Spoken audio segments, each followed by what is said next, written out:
Ito kay Mark talaga to. Ang ano na to. Sabi ng ba't tinanggal? Aba, ang usapan na, o katapusan na o.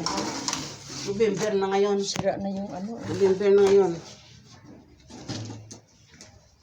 Ano yan? Bakit may ano? Tanggalin lahat ang ano. Yan o. Kwarto ko yan o. Yan. Salamin yun.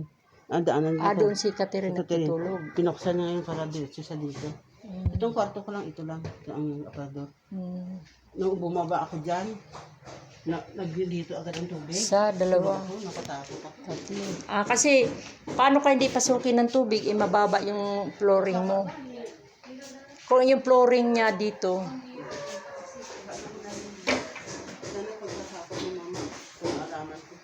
Super baba talaga ito eh. Oo. Lalo na kung wala yung sa likod. Oo. Pag umulan dito na pasok.